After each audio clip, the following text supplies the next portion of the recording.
Hello guys, in this tutorial you will learn how you can change the region format settings or regional formatting settings for your photo editing projects on Adobe Express in 2026. For instance, if you'd like to set the default measurement units for your ruler so that you don't have to do this every single time here in your photo editing project, but set it to default settings. So you can do that here on Adobe Express Photos by navigating to your profile icon in the top right.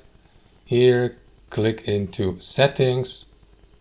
Next, here in the General tab, scroll down and under Format, you will see the selected format region for, as previously mentioned, for the time, date, measurement units, metric or imperial, and so on and so forth. For rulers, for instance, switch from English to any other here on that list you would like to apply, or back to English. That's totally up to you.